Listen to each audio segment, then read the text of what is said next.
సరైన రీతిలో మనం ఆయన్ని కలుసుకోగలిగితే. అదే తెలిసి ఉండాలి మనకి. ఎప్పుడు కూడా ప్రార్థన జీవితాన్ని ఇబ్బందిగా మనం చేయకూడదు. అది తప్పనిసరి, చేయకపోతే నష్టమైద్ది అని ఉండకూడదు నీ మనసులో. మరి ఏముండాలన్నా, ఏముండాలంటే అసలు అది ప్రార్థన చేయకుండా, ఆయనతో మాట్లాడకుండా అసలు ఎట్లా నాకు రోజు గడిచిద్ది? అసలు నా ప్రాణప్రియునితో మాట్లాడుకోకుండా అమ్మో ఆయన కలుసు, దానికంటే చచ్చిపోయింది మేలు కదా. నాకు మరణం కంటే కూడా బాధ కలిగించిద్ది ఆయన నుండి ఎడబాటు. అది దానియేలు మాట. భోగాల్లో లేడు, సుఖాలలో లేడు, ఆనందకరమైన విలాసాల్లో లేడు దానియేలు. తన జనులను గురించి, తమ వారి బానిస బ్రతుకులను గురించి కన్నీరు మున్నీరులో ఉన్నాడు. కన్నీరు మున్నీరై ఉన్నాడు. అయినా దేవుడు అంటే ప్రేమ. మరి అంతసేటు దేవుడిని ప్రేమించే దానియేలంటే దేవుడికి ఏమన్నాడు? బా గాబ్రియల్ వచ్చి తన మాటగా చెప్పాడా, దేవుని మాటగా చెప్పాడా? దేవునికి స్తోత్రం కలుగును గాక. దానియేలు చాలామందిని గురించి నేను ఆయన మాట్లాడటం విన్నా కానయ్యా, నీ గురించి ప్రత్యేకంగా మాట్లాడతాడు. నీవు బహుప్రియుడువయ్యా ఆయనకి.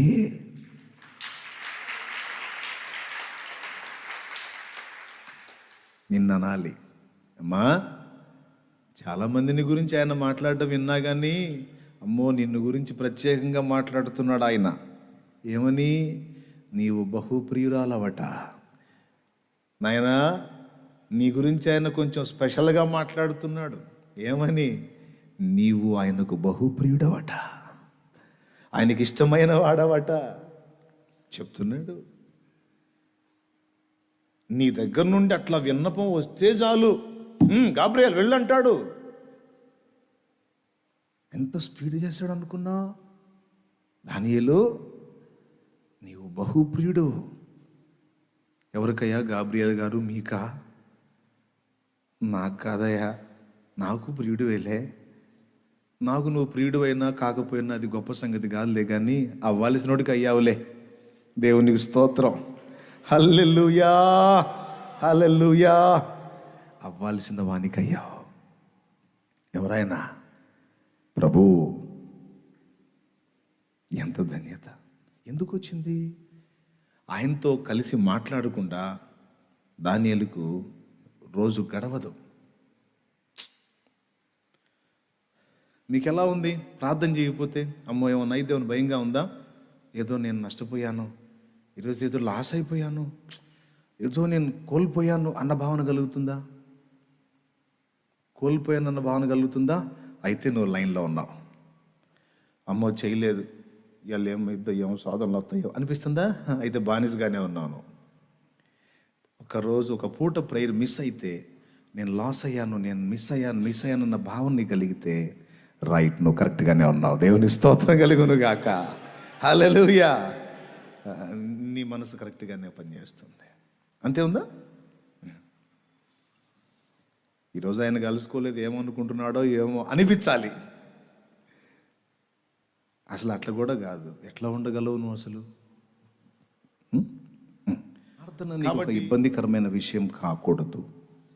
దేవుని కొరకు చేసే విషయంలో కూడా ఇది చేయకపోతే నాకేమన్నా అయిద్దేమో, నాకు వచ్చిన దానిలో ఇవ్వకపోతే ఏమన్నా అయిద్దేమో అని ఎప్పుడు ఇవ్వద్దు. అసలు నాదంతా ఎవరిది? ఎవరు పెట్టిన భిక్ష? నేను ఇది కలిగి ఉన్నాను అంటే ఎవరిచ్చిన దానం? ఆయన పెట్టిన అన్నం, ఆయన ఇచ్చిన వస్త్రం, ఆయన ఇచ్చిన ప్రాణం, ఆయన ఇచ్చిన దేహం, ఆయన ఇచ్చిన జీవితం అయింది కదా. నా సొంతమైనట్టు, నాదన్నట్టు నేను ఎందుకు దీని విషయంలో స్వార్థంగా వ్యవహరించాలి? అయ్యా, నీకంటే నాకు ఎక్కువే ఉందయ్యా. ఈ వెండి నాకు ఎక్కువ, ఈ బంగారం నాకు ఎక్కువ, ఈ డబ్బు నాకు ఎక్కువ, ఇదంతా నువ్వు ఇచ్చిందేగా. నీకే స్తోత్రం. నీ కొరకు చేయుటలో, నీకు ఇచ్చుటలో నేను ఎప్పుడూ వెనుతీయనయ్యా. నీకు చాలా ఇవ్వాలయ్యా. నేను నా సర్వస్వం నీ కోసం ఇచ్చేయాలయ్యా. యేసయ్యా, ఎందుకు తెలుసా? నీకోసం ఒక్క రక్తపు చుక్క కూడా ఉంచుకోలేదయ్యా. అంతా నా కోసమే నీళ్ళను కార్చావు. పరిశుద్ధ రక్తం, దానికి నేనేమి ఇవ్వగలనయ్యా? కాబట్టి ఇయ్యకపోతే ఉన్న ఇద్దేమో అని కాదయ్యా, ఇయ్యకపోతే ఆశీర్వదించడేమో అని ఆశీర్వాదాన్ని ఆశించి ఇవ్వటం కాదయ్యా. ఆల్రెడీ ఆశీర్వదించే ఇచ్చావు. నీకోసం ఇది వాడబట్టం కంటే ఇంకా శ్రేష్టమైనది ఏముందయ్యా? స్తోత్రం, హల్లెలూయా అనే మనసుతో ఇచ్చుటని ఉత్సాహముగా ఇచ్చుట అంటారు. నిండు మనసుతో ఆయనను ప్రేమించి ఇచ్చుట. దేనికంటే కూడా ఏది నీకంటే ఎక్కువ కాదయ్యా నాకు, నా ప్రాణంతో సహా. అంతే. ప్రార్థించిన అంతే మాట్లాడాలి దేవునితో. దేవుని కొరకు ఇచ్చిన అంతే చేయాలి. ఏది చేసినా ఆయన్ని ఇలాగా గుర్తించి చేయాలి. అప్పుడు నువ్వు ఇట్లా చేయగానే వెంటనే రికార్డ్ అయిపోతుంది అక్కడ. దేవునికి స్తోత్రం కలుగును గాక.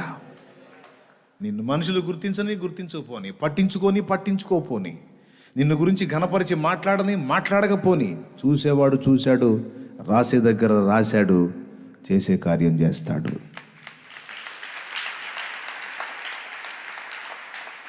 ఇస్తే ఇస్తాడు అని ఇవ్వద్దు.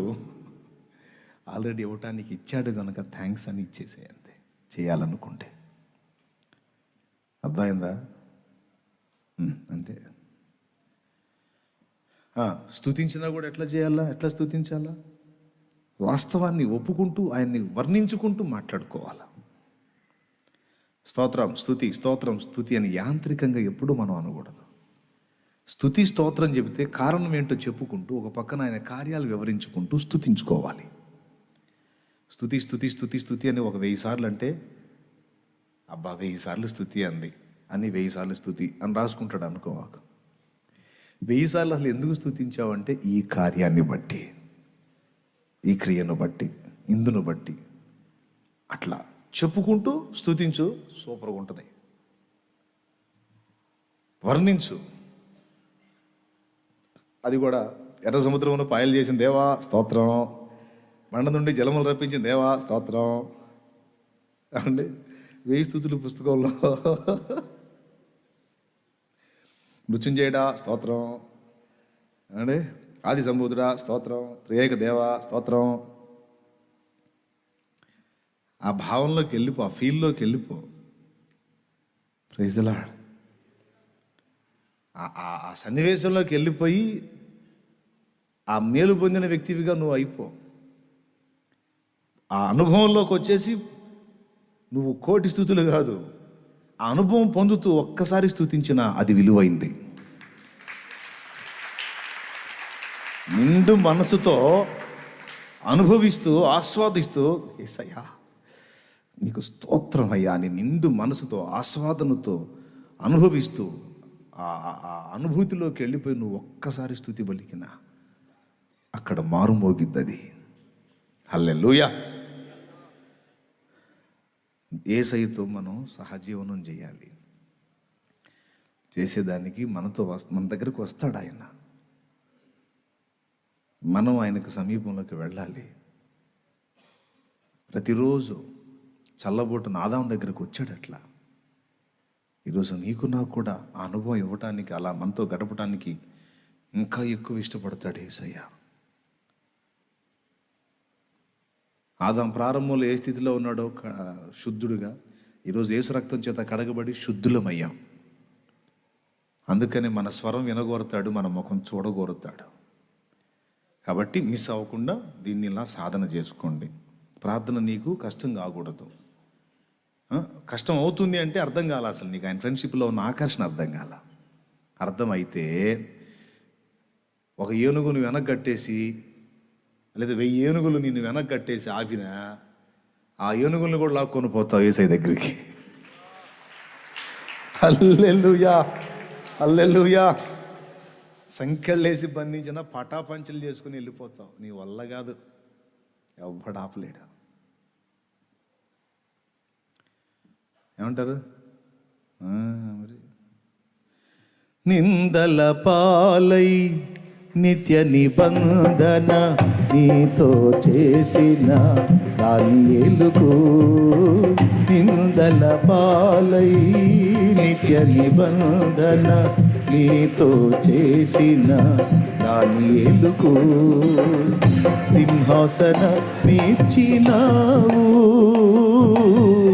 సింహాల నోళ్లను మూసినావు అని అన్నపాడాడు.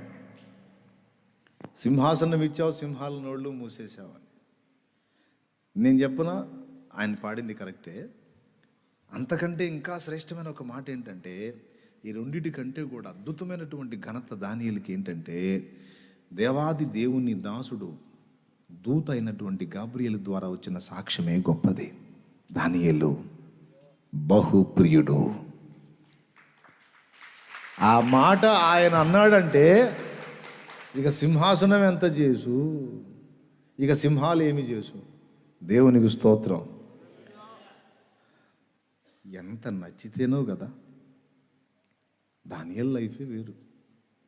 ఆనందు అట్లా తయారు కావాలి ఆనందు. అసలు నిజంగా ఆ అనుభవంలోకి పోతే ఆ జీవితం అప్పుడు తమ్ముడు భక్తిలో పరిమళం ఉండేది. కాగితాల పూల్లాగా ఉండకూడదు నాన్న, అనుభవించాల యేసయ్యని. అప్పుడు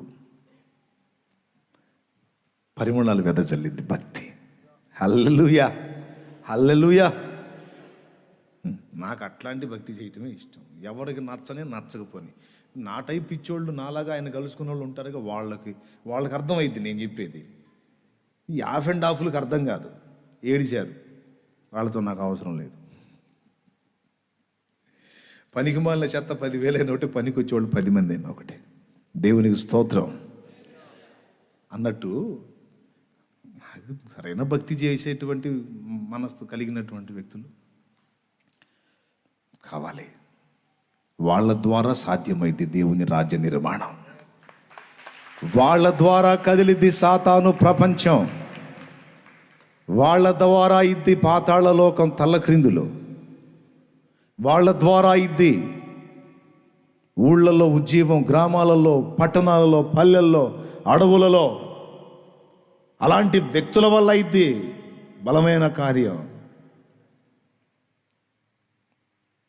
సో అలాంటి వాళ్ళు కావాలి.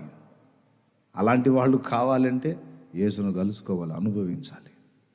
యేసయ్యతో ప్రియుడా యేసయ్య నిన్ను చూడాలని, ఈ పాట అంటే నాకు ఎంత ఇష్టమో. నిన్ను చూడాలని ఆనంద్ జయకుమార్ అన్న అద్భుతంగా పాడాడు. నిన్ను చేరాలని మనసారనామది కోరెని, ప్రియమారనామది కోరెని. ఈ ప్రియమార అనేది నేను తగిలిచ్చా. ఆయన ఏమన్నా అనుకుంటాడో ఏమో, అనుకుంటే అనుకోనిలే, నేను చేసేది అలా కూడా అనాలనుకున్నా అంతే. అందులో ఉంటాయి మాటలు.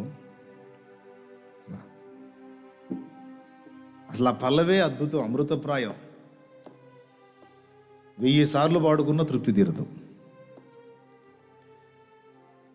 ఎంతమందికి నచ్చుద్దండి? అది రుచి చూసినోడికి అర్థమైంది, ఆ రుచి ఎరగనోడికి అర్థమైద్దా?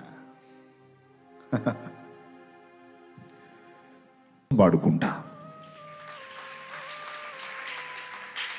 ఎవరేమన్నా అనుకోని, అతను కూడా పాటలు పాడతాడు కదా, అతని పాడుకోవచ్చు, అందరి పాడతాడంటే. అరబందులు అలా అనుకునే అరబందులు పిచ్చి మాలోకాలు, వెర్రి మాలోకాలకు అర్థం కాదు అందులో ఉన్న మాధుర్యం. ఒక్కొక్క భక్తుని మీద ఒక్కొక్క అభిషేకం పెట్టాడు దేవుడు. ఒక్కొక్క భక్తుల్లో ఒక పరిమళం ఉంది, ఒక్కొక్క భక్తుల్లో ఒక మాధుర్యం ఉంది.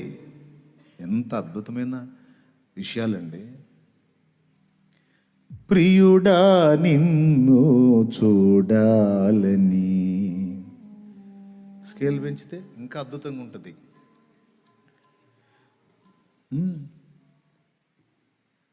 ప్రియుడా నిన్ను చూడాలని, ప్రియని వలెనే మారాలని, ప్రియతమానకాంక్ష తీరాలని, ప్రియమారనామది కోరెనే, ప్రియమారనామది కోరెనే. యేసయ్యా నా ప్రియా, ఎప్పుడో నిరాకడ సమయం, ఎప్పుడో నిరాకడ సమయం. యేసయ్యా నా ప్రియా, ఎప్పుడో నిరాకడ సమయం, ఎప్పుడో నిరాకడ సమయం. యేసయ్యా నా ప్రియా.